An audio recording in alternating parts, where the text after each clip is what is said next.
Call to order the Board of County Commissioners regular meeting for June 13th, 2013. Please join us in the Pledge of Allegiance and the salute to the flag. I pledge allegiance to the flag of the United States of America and to the republic for which it stands, one nation, under God, indivisible, with liberty and justice for all. I salute the flag of the state of New Mexico, which is a symbol of perfect friendship among united cultures. First item on the agenda is to approve the agenda. Has anybody seen any changes that need to be brought? So moved. None that I know. Second. Is there any discussion on that motion? Seeing none, all those in favor signify by saying aye. Aye. Motion passes. Today we have 3 public hearings. The public will be allowed to discuss in depth on each one of those. So we'll start with our first public hearing. This is a discussion regarding the consideration of a proclamation declaring extreme or severe drought conditions, imposition of fireworks restrictions. And I'd like to start this hearing with the United States Forest Services program.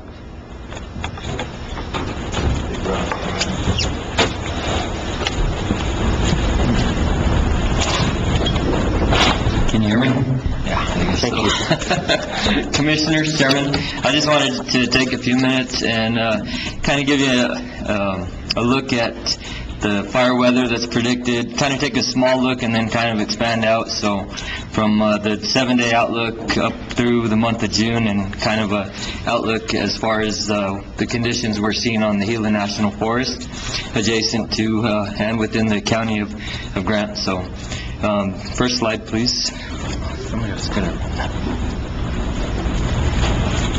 kind of small, but this is a 7-day outlook. It's a product. And you have the handouts, but it's a product that our coordination center up in Albuquerque, they have a predictive services group, and they give this. They update this product daily, and it's available on the website to anyone. The web address should be on the handout there. But basically, what's in the outlook for the next 7 days is continued hot and dry conditions, and a couple of days of dry lightning today and tomorrow. So that's kind of what we're looking at. We're ready for the lightning today and tomorrow, but our fires are growing pretty quickly, and they're draining our resources pretty fast also. So, but we do have adequate resources currently. So next slide, please. This is a graph of our energy release component, and if you could go to the next slide, and then we can come back to this one. So the energy release component, it serves as a good characterization of the local seasonal fire drought trend, or fire danger trend. It's a relative index, so basically the chart, you compare it to the current energy release component, and the data that we use for these charts is about 20 years of data. So it's based on large and live fuel conditions, and it's unaffected by wind speed. So it doesn't, it's basically a condition of the fuels and the output of energy that they would from combustion. So if we can go back, and I can show you where we're at currently. So if you look at the kind of the red line, that's our historical max for 30 years, and then the green line is where we currently are at, and you can see that we're at the 97th percentile. So basically, what that's saying is that only 3% of the time are the top 3%.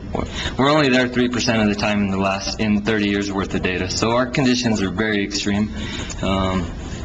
You can also see last year's graph on there.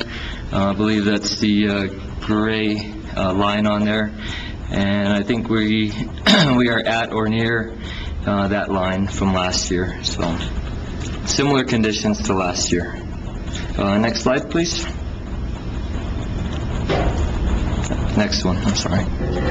Okay, so kind of moving on and looking into June for the rest of the month, what we're anticipating is no significant precipitation through the end of the month, above normal temperatures for the rest of June, And so basically implies that we will have above normal significant fire potential. So again, we're definitely there, very extreme conditions. So next slide, please. So now moving on to, when's this going to end? When are we going to get monsoons? I've heard a couple of different predictions. One, they're going to be early and robust, and another, they're going to be late and spotty. So, both. It'll probably be between there. I'm sure it'll be between there, yeah. So we're, the outlooks that you have in one of your handouts there, I think it says the second week of June they're anticipating or second week of July, they're anticipating the monsoons to start. So, and I believe that, the thunderstorm activity that we're getting today and tomorrow is, the setup of the monsoon. So I think they are setting up, and I believe that we will, be getting, I always fall back to the 4th of July, and it seems like that's when we get our monsoons around here. So, and I believe they're going to be on time. That's my personal gut feeling, though. Next slide, please. So here's the current drought status. Lots of dark colors on there implies that we're in a pretty extreme drought situation. I don't believe we're exceptional in Grant County, but we're the second level down, so. Extreme, correct. So that's where we're at currently. Next slide. So this is the outlook, and basically, what it says for the rest of June is that the drought's going to strengthen and intensify. So, strong possibility that we will get to the exceptional. Next slide. And so just a quick status on where the Gila National Forest is at with restrictions. On May 22nd, we entered into Stage 1 fire restrictions. We've had high compliance within the Gila Las Cruces zone. There's only been one human-caused fire that we've had any response to, and that was near the Aldo Leopold Vista going towards, on Highway 180 West going towards Glenwood, and it was on state land. We have weekly discussions internally with the forest leadership team to determine the need to move into Stage 2 or into closures. But, based on the high compliance, we're still discussing it, so. And I believe that's it. That's the last slide, so. Okay. Yeah. Thank you very much. Does anybody have any questions for Mr. Holguin? No, but I have enjoyed Mr. Bailey's updates. Have been outstanding. I mean, they're real regular. In fact, I got my last one at 8:40. Excellent. So they're coming through. Thank you very much. Yeah, you're welcome. Thank you very much. Okay, thanks. Okay. I wanted to point out one thing. That's on number 2. Okay. Is there any other public would like to speak in this hearing? Okay. At this time, I would take move to the next item, which is approve or disapprove a proclamation declaring extreme or severe drought conditions and the imposition of fireworks restrictions. So moved. Second. To approve, there's a motion to approve a proclamation declaring extreme or severe drought conditions, imposition of fireworks restrictions. Is there any discussion on that motion? Seeing none, all those in favor signify by saying aye. Aye. Aye. Motion passes. Public hearing number 2. This is a discussion regarding the consideration of an emergency ordinance declaring a fire hazard emergency, enacting measures to decrease the county's risk of injury to persons or property and substantial financial loss to the county of Grant and its residents as a result of a fire. Is there anybody in the public that would like to talk about the fireworks or about the fire restrictions? Okay, there was one change that Abby made. Do you want to go over that, Abby? Mr. Chairman, it was just the propane grill issue that we talked about. If you all want to just take a look at that language and see if you're Number B. all right. I can just read it. That way everybody knows what it says.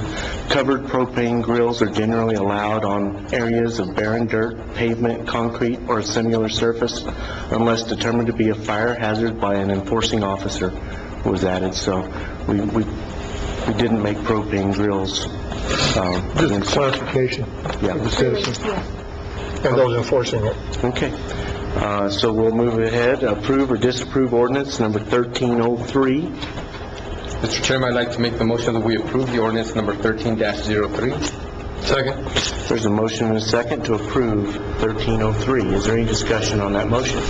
Yes, sir. Chairman, I just wanted to let the commissioners know, I spoke with Mr. Helton, our emergency manager, just came in. At the next commission meeting, we'll also bring in front of you a resolution declaring an emergency for the current fire situation that's going on in the Silver Fire Complex. And what that'll do is open up so that if we need to get some funding in the future to do repairs to any infrastructure or homes that were damaged for those residents, for Grant County, for our road, Royal John Mine Road is taking a lot of traffic going in and out, we'll be able to open up some funding sources for us. So that'll come at the next meeting.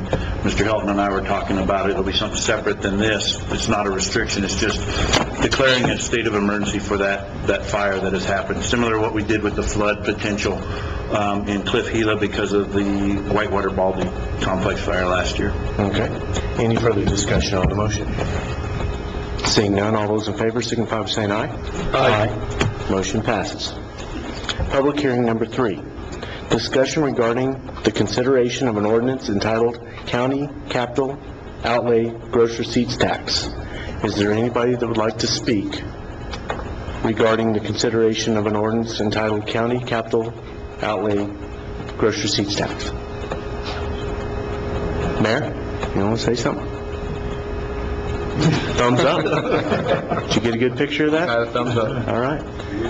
For the record. Okay, then at this time I'll take a motion to approve or disapprove ordinance 1305. Chairman, I would make a motion to approve ordinance 1305. And I second. There's a motion to approve ordinance 1305. Is there any discussion on that motion? Seeing none, all those in favor signify by saying aye. Aye. Motion passes. Okay, at this time we are going to have public input. During this portion of our meeting, we welcome your suggestions, welcome your concerns. This is not a question and answer period. Speakers will be limited to 5 minutes. Any individual who would like to discuss an item in more depth may request to be placed on a future agenda. Request forms are available at the county manager's office. So at this time, is there anybody that would like to speak during public input? Yes, ma'am. Please come to the podium and state your name for the record, please.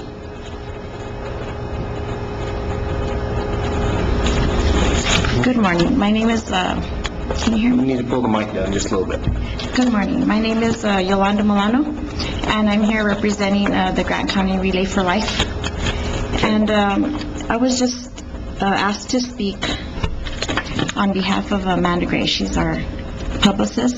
And this year marks the 100th anniversary for Relay for Life. And we're celebrating 100 birthdays, 100 years of birthdays. And today we have survivors dinner, and we're having over 100 survivors at this dinner at 5 o'clock today. All is going well with the relay. A lot of effort and hard work has been put in it, and we thank everyone, in advance for that. But what we're asking is if we could declare the week of the 24th through the 30th Relay for Life Week here in Silver City, displaying a banner downtown as other organizations have, and ask for the, support if we could paint the town purple by this sponsorships, purple ribbons, decorations as such to, encourage everyone to come out and help us out with this. This month? Yeah, that's this month, right? Yes, the 24th through the 30th, we would like to declare the... And because it is not on our agenda today, we can't vote on that because of the Open Meetings Act, even though I realize that it's not something that the public would fight, but it would be a violation of the Open Meeting Act. I So understand. the earliest we could vote on that is probably the 25th. That would be fine. if that's okay with you, we'll have a special meeting on the 25th and do it then. Yeah, we would appreciate any Okay. input and help that we can get with that. Okay. Also, on a side level of what I was asked to speak on, is just a personal concern, is this dinner tonight that we have at 5 p.m. We're serving over the 150 survivors that are RSVPing with, it's a pretty nice event. It's been put together, and a lot of volunteers and donations have been brought forth. Only thing is we're having a little bit of a shortage on the ham. And that's a great concern right now, so if anybody knows of anything out there that could help us with that, it would be greatly appreciated. Okay. Anything else today? No, that's all. Okay. Well, thank you very much for coming. Thank you. Appreciate it. So Randy, you got that for the special meeting? All right. Is there any further public input? Gabe, you guys want to go over the fire real quick? Sure. Okay.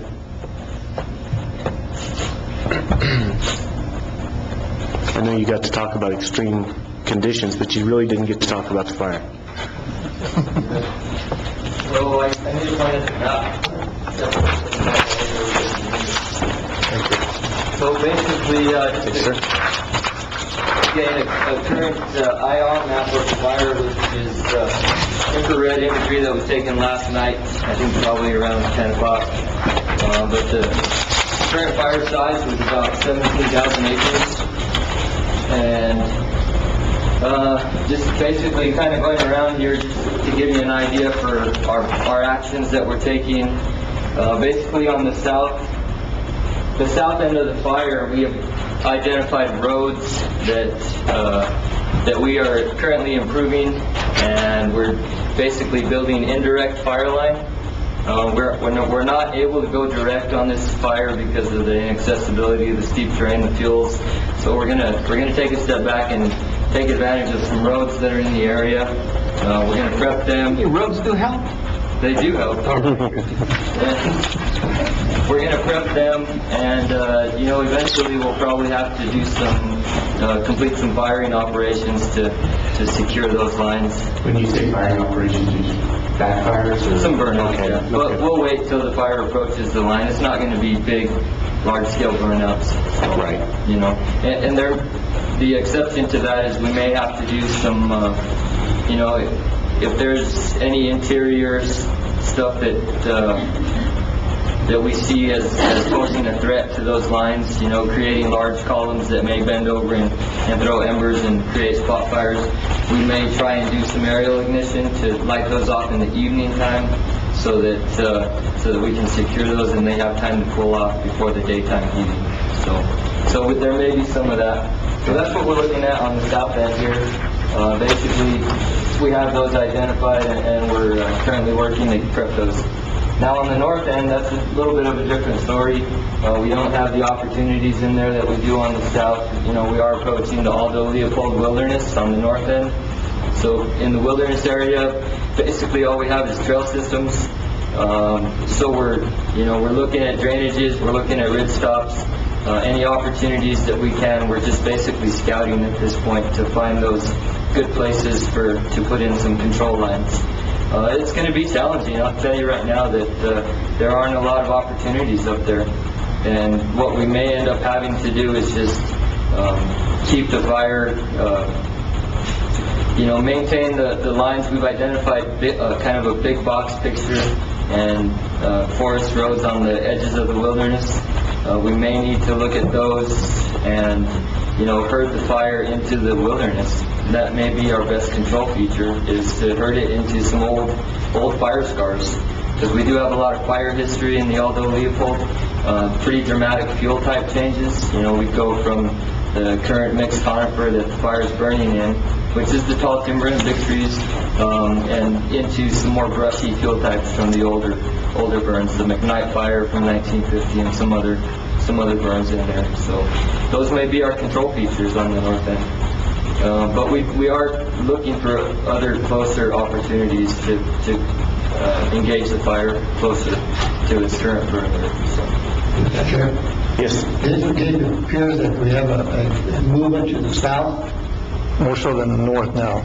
Yeah, It's, I think it's following the fuels. We have some heavy fuels, Sawyer's Peak, Seven Brothers Mountain, there are some heavy fuels in there. And then if I may, Mr. Chair, I noticed on the TV last night they were showing the easterly winds. How are they going to be looking today as far as protecting then the communities to the east? Well, we initiated a burnout around Kingston yesterday afternoon because we felt that it was the timing was right. The fire, it wasn't an imminent threat to Kingston, but we felt it was close enough that we should get that fire and create a buffer of black around Kingston so that it's secure. And that wind, is it going to be back from the east, or is it going to be switching from the west again? It's going to switch back. We're going to have a couple of days with this monsoonal push of moisture that it's going to, switching the winds around a little bit, but it'll probably switch back to southwest. And, Mr. Chair, and if you start getting prevailing winds from the west, then do we still, even with the work that you've done, how does Kingston look? I believe that Kingston is fairly secure. The only real threat to Kingston would be a large column of a large plume that could possibly collapse and throw spot fires into Kingston. As far as the fire front pushing into Kingston, I think that's a lower probability because of the fuel type change, and because it switches into Pino and Juniper, and it's we haven't had a very abundant grass crop the last several years, so there's not much under that PJ to carry the fire. Can you kind of explain the plume? I think a lot of people know the way that works. Sure, it's basically just the fire starts building up energy, it's as the day progresses, we get all those logs start burning and, lots of fuel's consuming, and so the smoke starts rising, especially on the unstable days when we have very high Haines index. The Haines index is a measure of instability in the atmosphere. When we have those high Haines days, the plume it makes a vertical movement instead of the smoke spreading out. So the smoke just rises and rises and rises. Eventually it gets so high in the atmosphere that it starts cooling. And so the issue is that when it starts to cool, eventually it drops out. And, if there's a little bit of wind up high, it could push that smoke column in one direction or the other. What we've been seeing, which is a little more worrisome than knowing which way the plume is going to fall, is when it goes straight up, because if it goes straight up, then it's just basically going to collapse and it'll spread in all directions. But at least if it's, you got a little wind and the column's bent over, you have a good idea where it's going to fall. So. Okay. Any other questions? Appreciate your work. Thanks, Gabe. We really appreciate you coming down and giving us an update. All right. Thank you very much for that. Thank all of y'all for coming down today. We really appreciate y'all working with us so well. And like I said several times, if you need something, let us know. Okay. Is there any further public input? Yes, sir. Please state your name for the record. My name is Robin Scott. I live in Central, and I'm here about something. I came here about 13 years ago, and I told the commissioners what they could possibly do, and they said thanks and bye-bye. But these things still need to be done. A little golf course at Fort Bayard, historically done correctly, would definitely draw the young kids of the area to play. It would be very cost-effective at any cost at all. We might make it donations. But it would be so simple to rebuild that course. All we need is magnetite, which I believe Freeport McMoran would donate. We need sand, which is on the ground, we have to get it. And since the state doesn't care what's going on there, really the county needs to take over that facility. You're already policing it, but it needs a a municipality to take it over, and I suggest we try to do it all on donations. But see, there again, I need a public entity, or I could do it myself, but people would look at me funny. But I need a public entity to take care of the funds.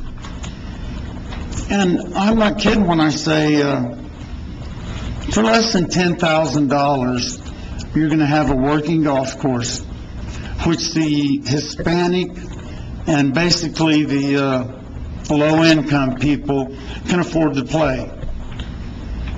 And it can be done within a month. And I've been working on it for 18 months, and I haven't got much done. But anybody that's interested in helping me, would they please give me a phone call at 537-3071? Because I need all the help I can get. And a community project such as this would really boost the atmosphere of us always being on the downside, you know? I've heard we're the poorest county in New Mexico, and I can't believe that, but it might be true. All I need is a little help and somebody to handle the cash. And after seeing what's going on in politics, I might be the best bet to take care of the cash. Well, I can tell you this, Mr. Scott, we've been working for several years to gain control of the Fort Baird grounds. They're currently being operated by which Department of Property Control. So I wouldn't do much work out there without permission from them. I'm just scratching gravel and putting in cups. Okay, that's fine. If the county ever gains control, I'm sure that a golf course or something like that will be looked at. But we can't spend public funds out there, and anything you give us becomes public funds. Oh, I sure wish you guys would get on board on Fort Baird. So we're trying. We've been working on it for I know 2.5 years to get I hold know of it it. takes funding, but the thing like the golf course would take very little money, just a little work. Councilman you need to talk to was testifying in front of the LFC yesterday. So, he was here, and the man who's in charge of Fort Baird and makes the calls. He was testifying here yesterday in the Miller Library. Well, now, Fort Baird Historical Preservation Society is no longer, right? No, they're still here. They're still here? Yeah. Well, didn't a guy named Ansel Walters, he's making a branch or something from the... Yeah, they changed the name or something. I don't know exactly what. That's about it. Is it two different groups? Yeah. But they're for, Anyway, Well, thank you, and give me a call. okay. Thank you. And the sheriff backs me on this, and so does Randy. That's just a start. All right. That's some big guns. And Mary. Okay, any further public input today? Seeing none, we'll move on to the minutes.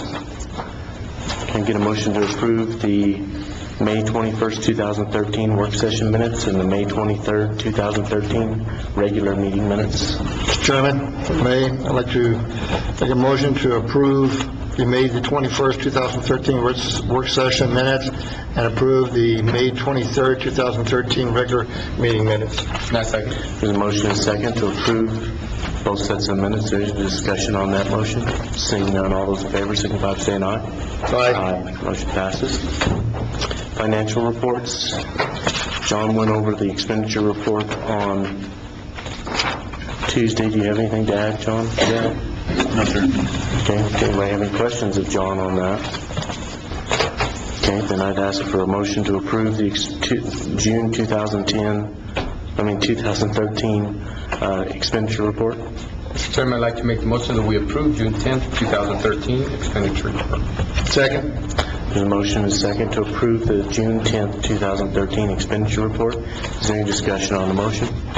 Seeing none, all those in favor signify by saying aye. Aye. I was reading ahead. Okay. Approve or disapprove the April 2013 cash flow analysis. John went over this for us also. We want to go over that again just for the record. This is really yeah, go ahead and do that. Okay, do you want me just to, Just go over the main funds. balances? Get the funds. Okay. In your package, you have the cash flow analysis dated April 30th, 2013. We started the year July 1st, 2012 at $4,100,855 in the general fund.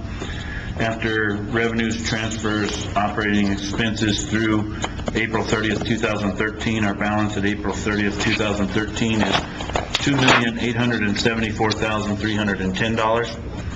With projected revenues, expenditures, and transfers through June 30th, 2013 of $39,383, leaves a cash balance at June 30th, 2013 of $2,913,693. Less the required reserve of $2,807,123 leaves a surplus at June 30th, 2013 in the general fund of $106,570. As of April 30th, we've collected 68.92% of the budgeted revenues, and we've done 19.36% of the budgeted transfers from the general fund. The next is the road fund. We started the year July 1st, 2012 with a balance of $425,180. With revenues, expenditures, and transfers through April 30th, 2013, the balance is $497,728.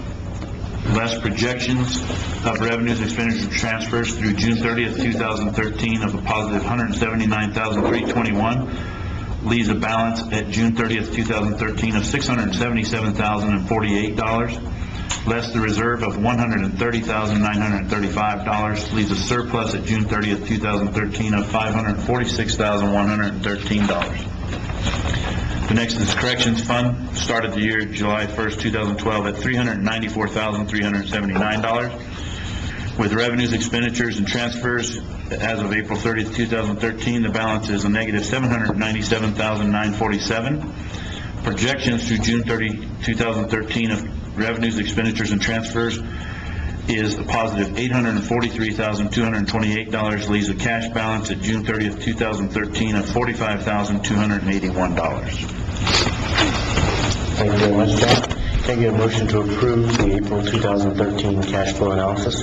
Mr. Chairman, I would move to approve the April 2013 cash flow analysis.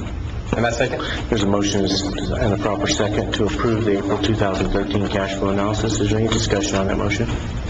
Seeing none, all those in favor signify by saying aye. Aye. Aye. Motion passes. Yes. New business, approve or disapprove an appointment of 3 members to the Gila Regional Medical Center Board of Trustees. Mr. Chairman, Yes, sir. I'd like to make the motion that we approve Robert C. Morales for position number 1, Freddie M. Rodriguez for position number 2, and Dr. Donald J. Steiner for position number 3. Okay, is there a second? I'm going to go into discussion on this. Okay. To have discussion, we gotta have a second. I'm not going to second it. I'll second the motion. There's a motion, a proper second, to approve 3 members to the Gila Regional Medical Center.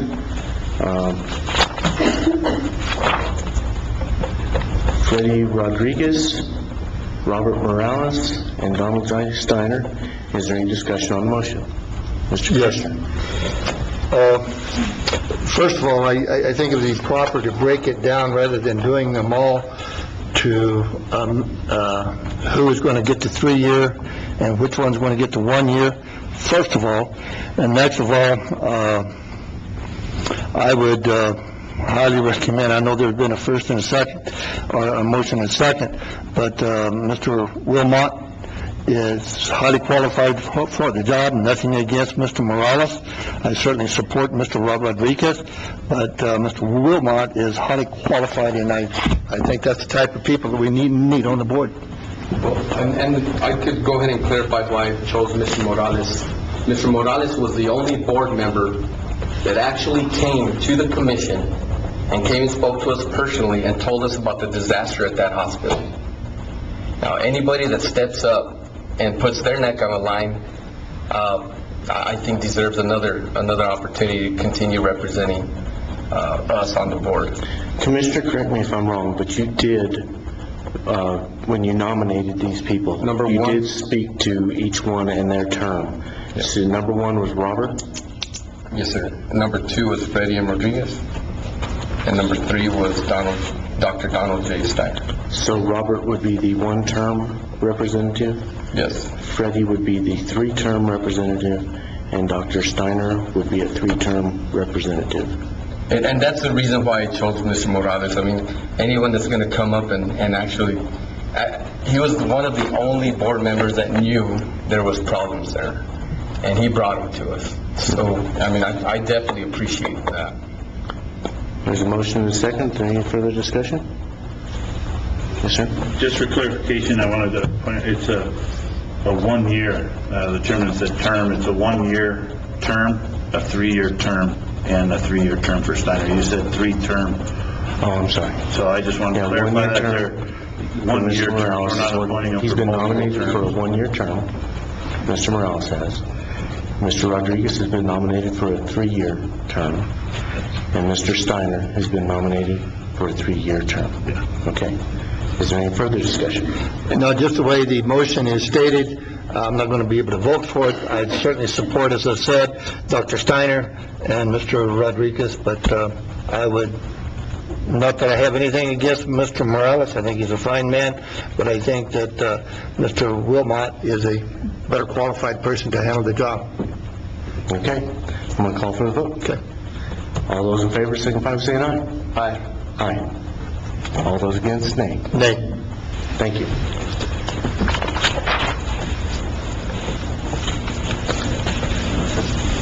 Motion passes. Approve or disapprove the intergovernmental transfer of ambulances to the Gila Regional Medical Center. Chairman, Commissioners, in your packet, we've done, as the Commissioner wished, Jacob Zamora has gone through the state's Department of Motor Vehicle website, check the plates out, see what had already been transferred, come up with a finer list of the items that he's been able to determine that are still titled under Grant County's name, giving you copies of those titles behind it. So what it is it's a 2000 Chevy two-wheel drive ambulance, a 2004 Chevy two-wheel drive ambulance, a 2005 utility trailer, a 2009 Chevrolet ambulance, a 1995 Ford, and a 2000 Ford. And those are the items that we will be transferring from our books to Gila Regional Medical Center's books. The assets will still remain as Grant County assets, as the county owns Gila Regional Medical Center and their assets. It will just allow them to title them in their own names, and they'll no longer have to give us an additional insured for these items certificate. It'll be all controlled by them. Okay. Can I get a motion to approve? Chairman, I would make a motion to approve the intergovernmental transfer of ambulances to the Gila Regional Medical Center.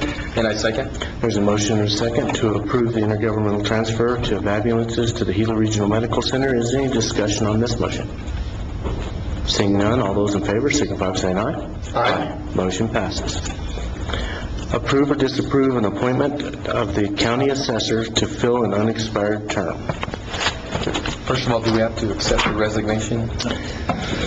Nope. Mr. Chairman, under statute, we didn't find anything where you have to accept the resignation. What it is by statute, when an elected official vacates their position for any reason, it is the commission's responsibility if it is not a commissioner. If it's a commissioner that does, then it becomes the responsibility of the governor to appoint a new commissioner. But in this case, it's the responsibility of the commissioner to appoint any elected official at the county level. And I think that So that's Mr. Villa serves until Mrs. Guthrie is sworn in. Correct? Yes, until the replacement is sworn in,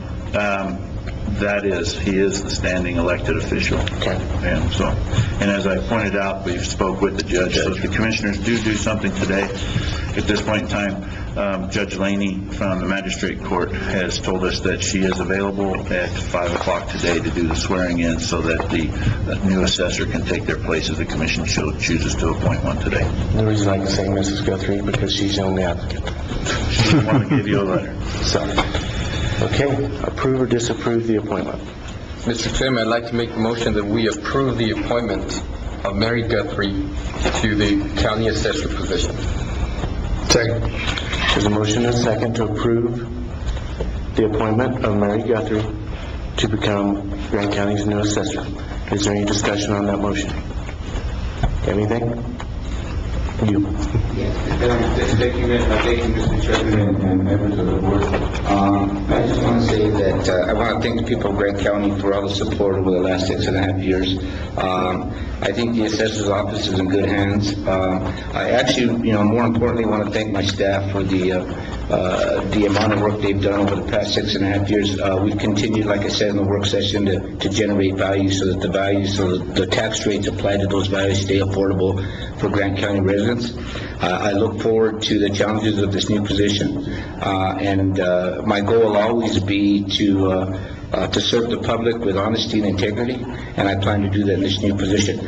But in saying that, I want to thank Ms. Guthrie for her outstanding employment with Grant County and understanding the process, and I don't think that we're going to miss a beat with her in charge. So unless she has anything to say, I want to thank you very much. I was going to let her go last. So. Oh, yeah. Before she speaks, I just want to thank you for your years of service. It's not very easy to be an elected official at all times, and you've always put the public first, and we appreciate that. And you've done a great job as the assessor, and we're looking forward to having you as another part of our team. But I warn you, you're going to have a boss now.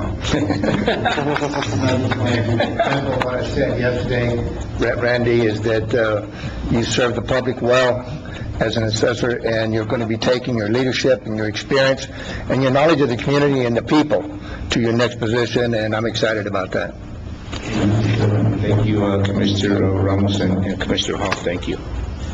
And just before you go, Mary, I just want to say the same thing. You've done a wonderful job the 2.5 years I've been here. Every time I've ever needed anything from the assessor's office, it's been right there. And in your next career, you've got a fire waiting for you.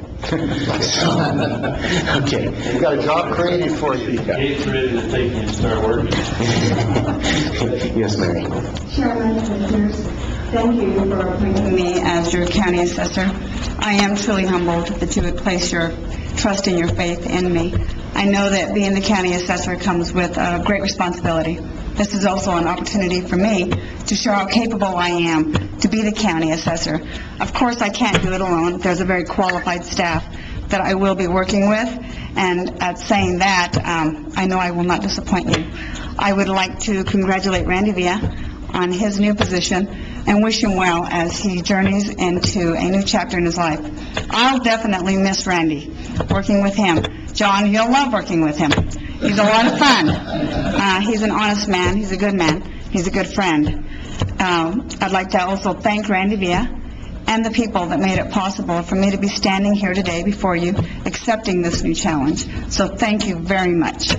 Congratulations. Is there any further discussion on Just this one thing motion? before, Mary, I would like to it's always good to see an employee stick with the agency and then come up through the ranks and be the top dog. And it helps the other employees that they see that there is movement there. And so congratulations, and I think this county is in good hands. I think the public's in good hands, and they're going to enjoy working with you as they always have for the past 9 years. 29 years. Oh, my Lord. Thank you, I appreciate that. You're not going to retire now, are you? Don't you I'm not. retire with us. I'm not. Thank you, Mary. Thank you. Okay, is there any further discussion on this motion? No, sir. Seeing none, all those in favor signify by saying aye. Aye. Motion passes. Okay, next item on the agenda. This is here because we no longer have an elected official to represent at the Association of Counties. So this is approve or disapprove the appointment of Brett Caston to fill an unexpired term on the New Mexico Association of Counties Board of Directors. Do we know anything about this guy? He's shady. Shaky. Mr. Chairman? Mr. Chairman? I'd like to make a motion that we approve the appointment of our Chair, Brett Caston, to fill the unexpired term with the New Mexico Association of County Board of Directors. And I proudly second. There's a motion and a second. Proudly. There's a motion and a second to approve the appointment of Brett Caston to fill the unexpired term on the New Mexico Association of Counties Board of Directors. All those in favor, signify by saying aye. Aye. I abstain.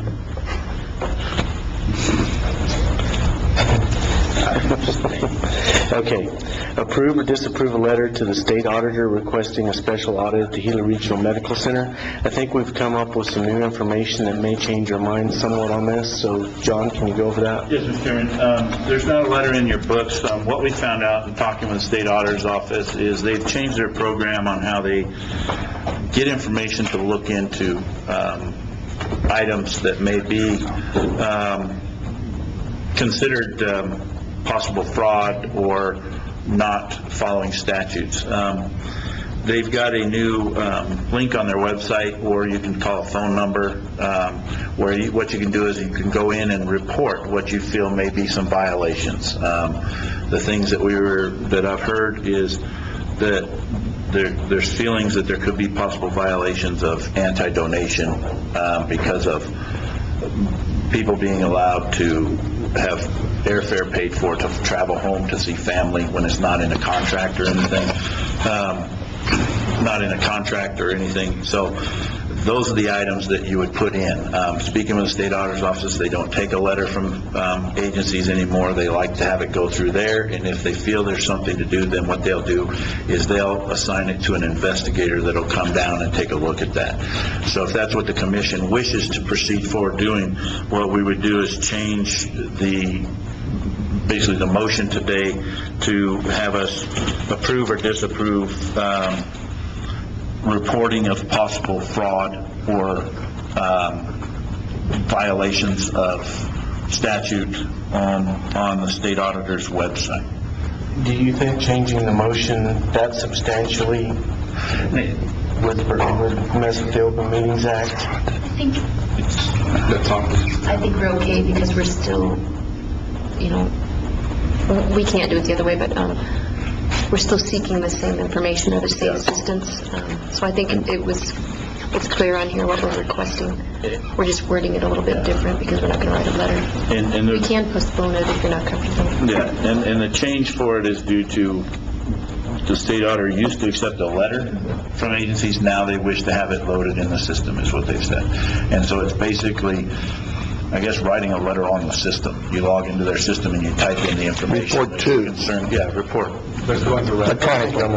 Yeah, and so we're going to report it on their electronic feature. Mr. Chairman, I understood that there was a recent audit that has been done on the hospital, but possibly what we're talking about here would not be part of that audit. No, and to let people know what the audit process is of a public entity, because we do so many transactions as public entities,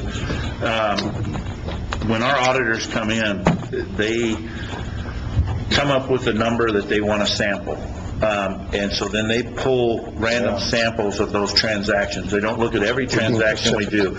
If in that random sampling they find something, then they look deeper. They pull another sample and they grow their sample. So it could be very well that there's nothing that has been done illegally at a business or wrong or fraudulent. Or it could be that there's a lot and the sample just never picks it up. Because if they pull the right travel requests here at Grant County, say, and nothing comes out of them, they won't continue to look deeper. And you could have somebody that's violating the travel policy. Procurement policies. They don't look at everything we purchase because we purchase so many items that our audits would take several years to do 1 year if they had to look at every individual transaction we did, because as you see, the expenditure report we approved earlier, $758,000 is about 60, 70 pages, and that's a summary detail of the transaction. That's not all the transactions that happened in that 2-week period. So it's just too large. And so they sample. If you have a question you put in, then they look specifically at those items, and they'll do a larger sample of those items, or they'll look at specific people. It's happened to us here at Grant County. We've had a special audit done on our travel in the past because it had been reported through our auditor. They found something. When I was at Western New Mexico University, they had done one. Somebody had said they felt a violation of procurement happened. They came in, did an audit on that, and didn't find any violations. But they'll look at specific transactions under this fraud reporting or special audit process. Yeah. So that it's different than a full-blown audit. Does anybody feel that they can form that motion? I think I can. You know, we used to go through the same thing at the courts. They'd come in unannounced, and what they would do would they would say, we'd like to see in the case categories, cases, boom, boom, boom. And the clerks would go back and pull it, they'd look at it and see how the case was handled. And so it's the same thing what you were saying. They come in and just look at that. This is more specific. So if I may, I think a proper motion, correct me if I'm wrong, would be then that wishing to approve the report to the state auditor, reporting the possibility of a fraud or false reporting.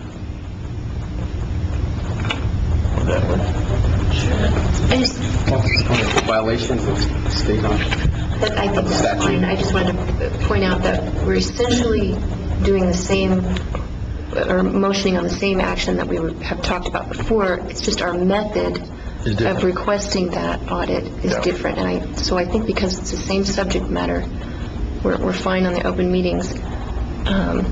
So I think your motion is fine. I just wanted to clarify that for the public to know that we're still doing the same thing. It's a different method.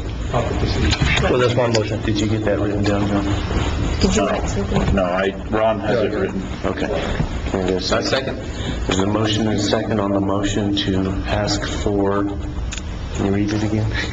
Yes, that we report to the state auditor requesting to report on reporting that a violation of reporting of a possible fraud or false, I can't read my own writing. False reporting, I think you said. Yeah, false reporting. Okay. Is there any discussion on that motion? Good job for putting it together. No, I was just scratching my head. Scratching your head? Okay. All those in favor signify by saying Out of my aye. eye. Aye. Motion passes. Okay, approve or disapprove an amendment to agreement number A1017, agreement for the animal control services with the High Desert Humane Society. We went over this on Tuesday, ad nauseam. Does anybody have a motion? Mr. Chairman, I'd like to make the motion that we approve the amendment to agreement number A-10-17, agreement for animal control services with the High Desert Humane Society. I'd second that. There's a motion and a second to amend agreement number A1017. Is there any discussion on that motion? Seeing none, all those in favor signify by saying aye. Aye. Approve or disapprove agreement number A1314, professional services contract with the Recovery Management Center to provide services for the Grant County DWI program, not to exceed $25,000.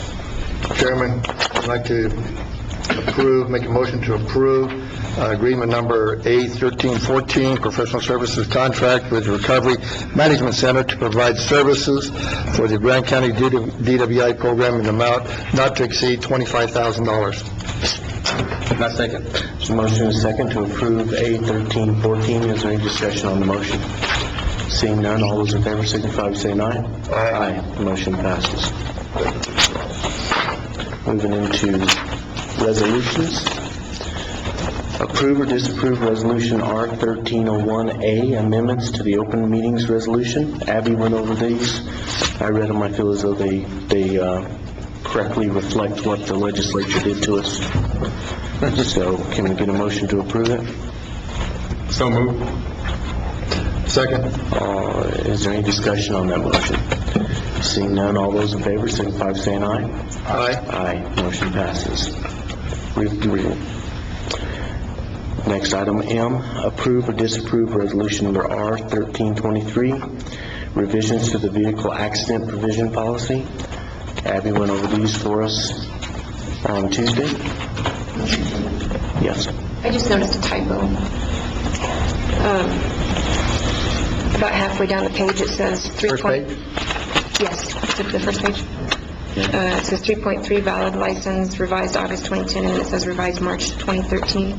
That should be June 2013. It's because I had it prepared back for a meeting in March, but it was postponed. I didn't see that. So just with that. Oh, that's, Oh, and, sorry, in 3.5, there's the same thing. 3.5? Okay, and what was it Oh, you changed? guys only have the, sorry, you guys have the red line copy. So look at page 2, It's, and the heading that says 3.3, and then the heading that says, is it? 3.3 valid license. Right, August 2010. There's actually an additional revised June 2013 as well. That'll be added on there. It's on Robert's copy. it is on Robert's copy. But Robert, you have March or June. I have June, if you're talking about 3.5. I don't know. It's right here, I have August. So we're going to add 2, okay. And then the 3.5 is already taken care of. So 3.3, we're going to take out revised August? No, you leave revised August, there'll be a semicolon revised June. So it'll show that there's been both two revisions. Yeah. There's been two Revised revisions to June of 2010, 13, 13? right now. shows there's been 2 revisions to that item of the policy. Okay.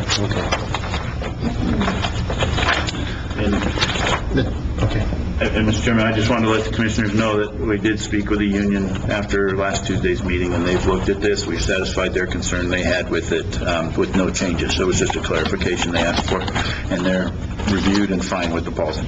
Is what the union president told me.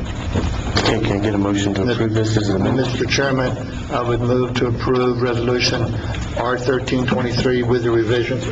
Second. There's a motion and a second to approve R 1323. Is there any discussion on the motion? Seeing none, all those in favor signify by saying aye. Aye. Motion passes. Approve or disapprove Resolution R 1337, notice of intent to consider ordinance number 1304 entitled an ordinance requiring a movement certificate and tax release prior to moving a manufactured home within the Grant County and providing for penalties and enforcement for failure to comply. Steve, did you want to say anything on this, or just ready for us to vote? It's been a long time coming, right? Yes, it has. And in reference to what Commissioner Ramos stated, there was a lot of concern from the other commissioners. We have provided samples and copies of our proposed ordinance to almost all the counties that don't have it in the state of New Mexico for their consideration, and so it looks good statewide. Okay, you're going to take this to your affiliate too? Next week? Yes. Okay. All right, I'll take a motion. Mr. Chairman, I'd like to make the motion that we approve resolution number R-13-37. Second. There's a motion and a second to approve R 1337. Is there any discussion on the motion? Seeing none, all those in favor signify by saying aye. Aye. Motion passes. Approve or disapprove Resolution R 1338, adopting Grant County Return to Work and Modified Duty Policy. Abby, did you have anything to update us on that, or what you did on Tuesday's good? No changes since last meeting. Real quick, Abby, are there going to be positions that are excluded, such as the sheriff's office deputies? What I think it's what we're linked to trying to that. do is, because if you get injured, you can't go out and, patrol. The idea is that if there is necessary and available work, say office work in the sheriff's office, we'll try to reassign them to that office work until they get better. Or we could even look in other departments to see is there some special project, something that's been hanging around for a long time, that no one was able to finish, because we have quite a few. Somebody can do with their foot up or their arm up. Yeah, they can put their foot up. Some research. It'll just depend on their restrictions, but no, we aren't going to try to, put someone in the detention center as an officer or a patrolman when they're injured. We're going to work with whatever their restrictions are. I know in the past years, I was a police officer for 25 years involved in FOP and dealing with issues like this. Back then, I don't know how it is now, but the officers felt like they didn't want to be put in another, if injured, like that, and they didn't want to be put in the clerk's office or something. They wanted some position for them within the agency itself, rather than being, I don't know how they feel about it now, Sheriff, but that's how it used to be. They wanted to be put in a position within the sheriff's office, not in the clerk's office or not somewhere else. Yeah, and the way we've looked at this is, if there is work, if the sheriff has some filing or he has some items that need to be gone through that they can do, and with their modified duties, they'll stay in that department. We're not going to create positions for these people, and if we offer them, we can say, look, you can come back and we'll put you here. Clerk has a lot of filing. They can show for the Treasurer's office, they could say, they can say, give their opinion. We're trying to get these people back.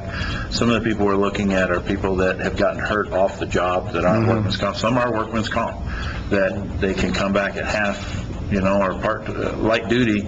We've never had light duty, and so we keep them on workman's comp for a long period of time. And I'd just like to see us, though, try to keep them within the agency, particularly the sheriff's office. Yeah, and we'll do the best we can to do that. Also, I wanted to let the commissioners know that I've also talked with the union on this. They've looked at this policy and have no issues with the policy. They feel it's a good policy. It'll benefit the employees as well as the county to help reduce some costs for us and get these people, because in the instance, like I said, if somebody gets hurt off the job, they're not being paid workman's comp. And so they're at home, and sometimes they need that salary. And so even working light duty or half-time, if they can, is better than nothing, because they'll lose their wage if they don't have sick leave or vacation to use if they get hurt off the job. I thank them for working with us so much. So we still need a motion on this. I guess we ought to do that and go to that now. Chairman, I would make a motion to approve Resolution R 1338. I second. The motion is second. Is there any further discussion on this motion? Seeing none, all those in favor signify by saying aye. Aye. Motion passes.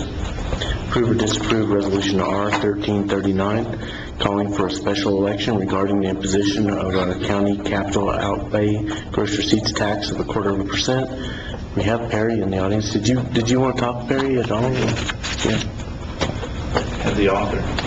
Absolutely. Mr. Chairman, Commissioners, good morning. This resolution follows on the ordinance that you passed earlier this morning.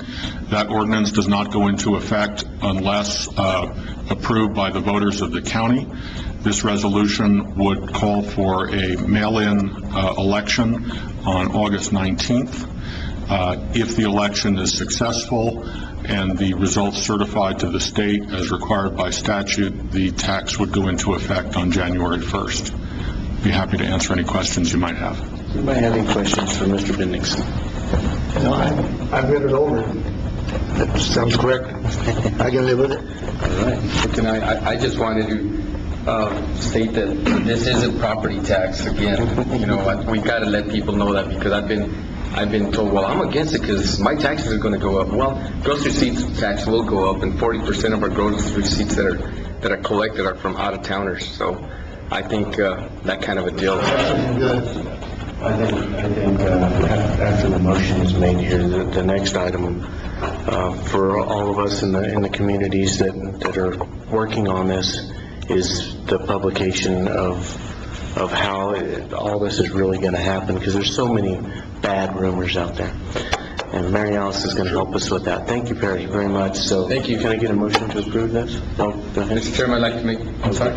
I just wanted to point out as well that the papers have done a great job. Christine Silshy, or the Sun News, and Mary Alice, and the press, on getting out that even if the voters approve this increase, Grant County is still one of the lowest county tax rates in the state. We're lower than Luna County, we're lower than around us, and they've done a great job in putting that out there to show that we're not a high tax rate and we're trying to go higher. We're actually one of the lower, and this still keeps us to be one of the lower even after this increase. And so I really appreciate the work they've already done, and I'm sure they'll continue to do it to try and help, because I think everybody's realizing this is a great thing that the state or nobody's stepping in to do it for us. So we as residents of Grant County have to step up and start taking care of ourselves, and this is the first step to that. And so I think that, I just hats off to them, because they've really helped us. They have. And been beneficial in this, and wrote some really good articles about it in all the papers in town, and so I appreciate it. So go ahead. Mr. Chairman, I'd like to make the motion, we approve resolution number R-13-39. And I wish to second that. There's a motion and a second on R-1339, calling for a special election regarding the imposition of a county capital outlay gross receipts tax of 0.25%. Is there any discussion on that motion? I just want to say that this has been a long time coming. We've actually worked on this for about a year. The mayor's in the audience. I appreciate all your help and guidance on that.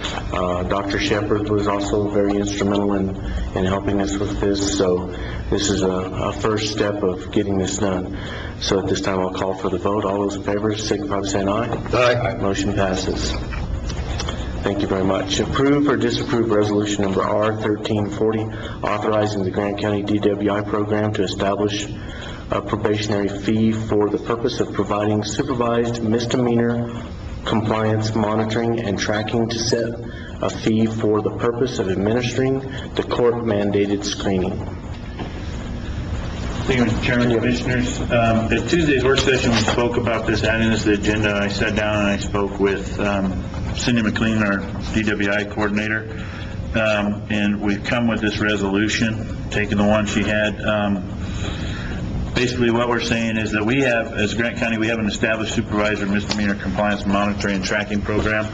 The Department of Finance Administration, local government division allows the DWI programs to collect program fees, to include probationary and screening fees. The program probationary fees will be used to offset costs incurred supervising probation when the individual is referred by the courts in Grant County, and whereas the screening fees will be used to offset associated administrative court-mandated screening, and the revenue generated from collecting the fees shall be earmarked to offset costs incurred in the distribution grant fund within the Grant County DWI program. We're resolving that the Board of County Commissioners recognizes the Grant County DWI program and hereby authorized to continue the supervised misdemeanor compliance monitoring and tracking program, which includes the collection of the following fees. Screening fees for individuals referred to the Grant County misdemeanor compliance and monitoring program shall be set at $75. And the misdemeanor compliance and monitoring program fee for individuals referred to the misdemeanor compliance monitoring and tracking program shall be no less than $15 and no more than $50 per month as set by the court. That second piece is statutorily the courts, when they refer someone, have the option to choose either $15 or $50 a month charge to those individuals that they will have to pay, which goes for the monitoring and to pay for the alcohol and drug screening if the courts require that process. And so the individuals will pay these two fees. The $75 is a one-time fee to get in the program, and the other is a monthly fee. As long as the courts refer them to the program, they have to pay that. Okay. Anybody want to make a Mr. motion? Chairman, I'd like to make a motion to approve resolution R-1340. Can I second? There's a motion to approve resolution R-1340. Is there any discussion on that motion? Seeing none, all those in favor signify by saying aye. Aye. Motion passes. We'll go to requests for proposals. John went over these on Tuesday. Do you want to make a recommendation again? Mr. Chairman, Commissioners, we spoke about this on Tuesday. We did the RFP opening. We had 7 respond: AB Surveying, Parametrics, Z3 Planners and Surveyors, WH Pacific, Engineers Inc., Sauter Miller and Associates, and then Engineers Inc. responded to a separate piece of it. In reviewing it, this is a proposal that Mr. Gutierrez put together. They reviewed it. We had 3 firms that responded for the engineering, which was WH Pacific Engineers, Inc. and Sauter Miller. The environmental piece was Sauter Miller and Associates. The archaeological was Parametrics and Sauter Miller. And then the surveying was A&B Surveying, WH Pacific, Z3 Planners and Surveyors, Engineers, Inc., and Sauter Miller and Associates. After reviewing them and speaking with Mr. Gutierrez and how we want to try and move the county and work, I think it's in our best interest that if we ask the commissioners to approve the award to all the firms that responded, because what that'll do is we've got a couple, as Sauter Miller replied for all 4 areas, engineering, archaeological, environmental, and surveying, but it'll allow us to really be able to control our costs, because sometimes when you have a surveying firm that's responding with an engineering company, they'll actually tack on 10% of their costs. And when we're doing a large project that requires engineering, archaeological, and surveying, it's nice to have it all bundled into one so we don't have to try and coordinate everybody. But when we're just wanting surveying, it's nice to go to a company that just does surveying so we don't get the markup on our costs from them. And so that's the reason why we would like to see all of them awarded to all of them, because it'll really give us a wide array. Sometimes we have 2 or 3 projects going that we won't have to overload an engineer to try and get them done, and it'll give us, and each one of them, I think, brings a little bit different specialty to the table, so it really give us a well-rounded group that we can work with and get the best job done for Grant County, as well as the best costs for Grant County. Okay, what's the pleasure of the commission? Mr. Chairman, I'd like to make the motion that we approve the RFP number 13-02. Second. With the recommendation from the manager? Yes, with the recommendation. Okay. There's a motion, a proper second, to approve RFP number 1302, and that it's awarding the RFP to all the applicants. Their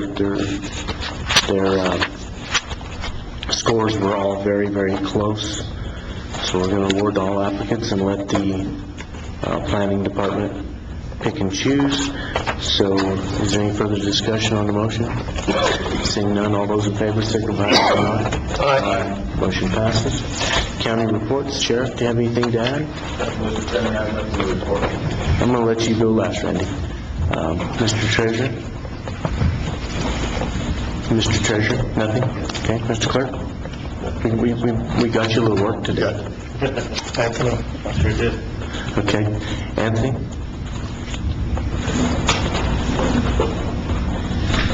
Thank you, Mr. Chairman and Commissioners. Since I wasn't here on Tuesday, I want to have a little report. I would first like to thank all of my co-workers and my staff for all the support they gave to me when in my dad's passing.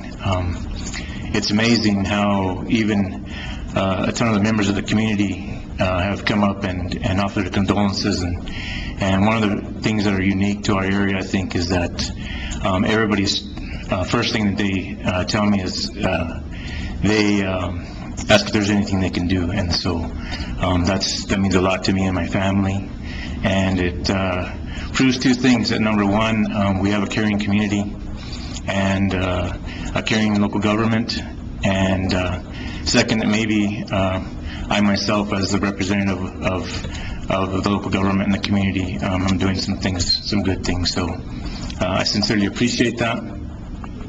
I did mention to several of those people that I was building a rock wall at my house, but I didn't really have any takers.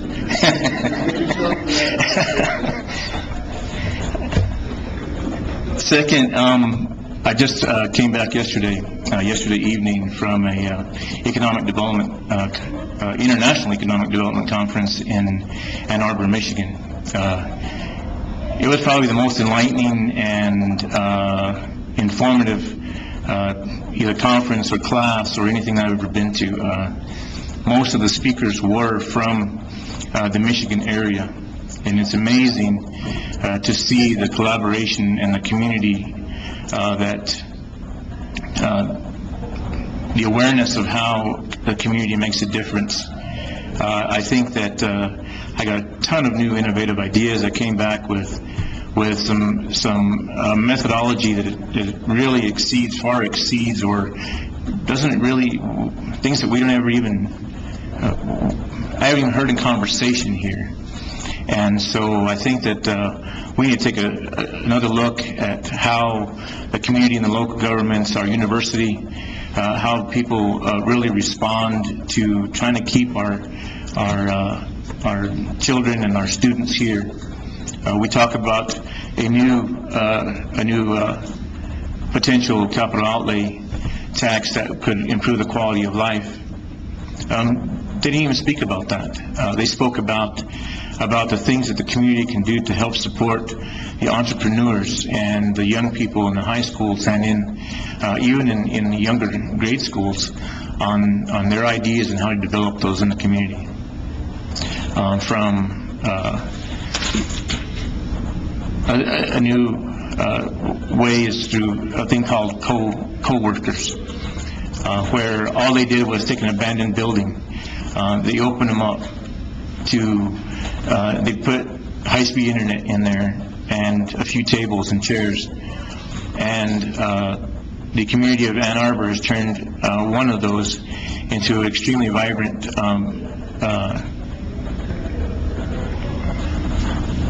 place for the college students to go and start their businesses. They've already had 22 successful multi-million-dollar businesses come out of that one area, 22 of them. Now they have 5 within their community. And it was just all minimal work to a place that was run down, and they came in and did some work and put a coffee maker and a microwave oven in there so that kids can go in there and do their work. And it's amazing the things that they've done with those things. So I think that I'm going to make some recommendations. I think that the Healy EDA needs to hear what I've learned. Our local food policy council is going to hear what I've learned, some of the things that they've been doing. And most everybody says it takes 5 to 7 years before you see real results. But we had one speaker that had, he sold his 3rd company in the past 5 years, and it was for $22 million. And he dressed in a t-shirt and jeans amongst a lot of people, a lot of 20-year economic development professionals that were all in suits and ties. And so it was a really good thing. And I appreciate the Southwest Council of Governments for giving me the invitation, the CCI program, who has the grant monies to be able to provide that for me, and I'm going to try my best to make it as worthwhile and worth those dollars that were spent. So I also wanted to report that on Monday I'll be attending the allocation meeting with the CDBG in Albuquerque, and today Alicia is attending the Gallinas Infrastructure Board meeting in Mesilla, and it's my understanding that we're being recommended for funding. So I think that we're seeing some positive things here. So, but anyway, that's all I have to report, Mr. Chairman. Thank you very much, Anthony. Okay, Mr. Sorry? No, the only thing I had... Corrupted you already. The only thing that I just reiterating that we're going to be traveling to some trainings. It's going to be really good to get with the other counties and talk about what's going in their counties, what they're doing, especially, since fires are pretty much burning throughout the state now. It seems like every day you turn the news on, there's another one. That's going to be something we're all going to have in common to see, what can we do to help each other? What can we do to help the partnerships with the Forest Service and everything else throughout the state, because it's all of ours issue. And I've noticed that they've talked about starting to change the way the Forest Service is putting out their information to help with tourism, because we've been beat up by fires the last couple of years, and it's really hurts. Nobody wants to travel where there's a bunch of smoke and there's a bunch of fires burning, and so the Forest Service has realized that, and they're trying to help out to show that the entire state's not on fire. There's still places for recreation. You just have to do it responsibly, and pay attention to your surroundings. But New Mexico's still open, and people can come and visit here. It's that these aren't affecting it, and so I really appreciate that through the Forest Service, because I know with the Whitewater Baldy last year, we lost a lot of tourism. We lost a lot of tourism because the catwalk was cut down. That's been put back in place. Yeah, they're working, and and they're working on stabilizing things out there, and so they're working with us, trying to help, because they realize that we're all in this together, and I really appreciate that. The relationship has grown in the last couple of years, and it's due to a lot. Gabe Hogan's a local, come in, and he understands our needs and works with us great, and so that's what the benefit is we're not getting people from out of the county so much being implanted in here or out of the state. We're starting to get some local people rise up.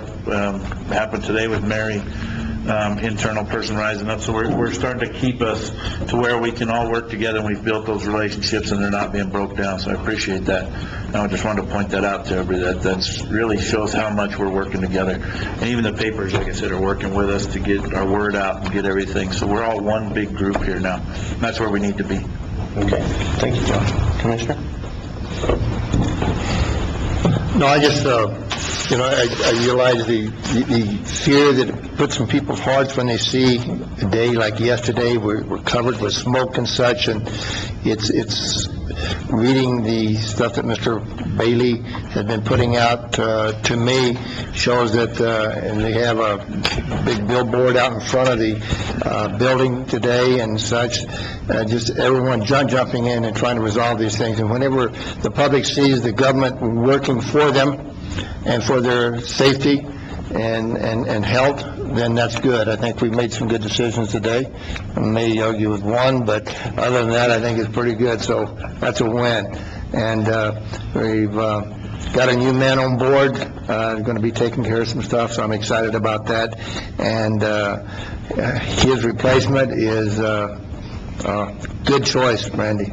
So I just want to thank the Forest Service for the work they're doing, and I pray for you guys every day out there, every day. So keep up the good work and keep us in touch.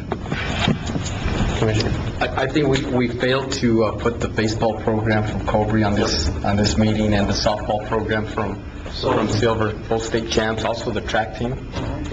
We should have caught that Tuesday. Yeah, I just didn't catch it till now. I was looking at my notes from last meeting, and congratulations, Randy and Mary, on your positions. Something that really spotted. I made a comment during the presentation by the Forest Service is that roads are important to us here in this area. I did speak to Mr. Gabe Hogan when the fire was at 52 acres. He said, "I think we've got it under control, Commissioner." And I said, "Well, that's great." And the next day he called me and says, "Well, it got away from us. It's over 1,000 acres now." And I said, "Well, what can we do to help?" He said, "Well, we can't get our personnel in there because there's no roads. We can't get our elite out there because there's no roads to get them out there on. So this would be real hard. We're going to have to start fighting with slurry and fighting the fire with slurry and what have you." So, roads are very important to us, not just for all the different reasons that we've talked to in the past, but this is another big reason. We need to keep our roads open to help the governments fight fires and emergencies. But again, congratulations to Randy and Mary, and that's all I've got. Okay, thank you very much. I too want to tell you to the Forest Service once again how much I appreciate them taking this on as a full suppression fire. I know it's very difficult, but keep it up. Thanks, Gabe. Randy, great job, and we look forward to working with you. Mary, welcome. So that's all the comments I have today, and I'm going to let Randy finish up. Thank you, Mr. Chairman, and members of the board. Again, I want to thank everybody for the support they give me over the past years. And like I said before, my goal is always to serve the public with in honesty and integrity, and I'll do that. I do want the public to know I've been kind of in the job trying to attend the briefings every morning at 6 a.m. at San Lorenzo School, just so that I can keep up to date along with Gilbert Helton. But I really want people to understand that these these presentations that the Forest Service gives is no joke. It's dry, and we all understand that now as we get closer to the 4th of July, with a lot of kids wanting to, the fireworks and all, that's great, but I think if we leave it to the town of Silver City to do their, if weather permits and the conditions permit for them to have their display, I think that's the best thing that parents can do. And so it's from, like we talked about, taking responsibility, whether you're welding or grinding or whatever it is, don't say it can't happen to you, because it can. And so I'm going to work as hard as I can to work with the Forest Service, to work with our local VFDs and all the other departments that I'll be overseeing. So as we move forward in these challenges with this job, I'm really anxious to get started, and we'll see what happens as we move forward, and I'll definitely keep you all up to date. So thank you, John, for giving me the opportunity, and also the members that were on the hiring committee for giving me the opportunity to take this challenge on. So thank you. Thank you.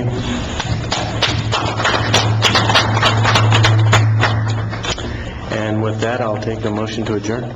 So moved. Second. All those in favor, signify by saying aye. Aye. Motion passes.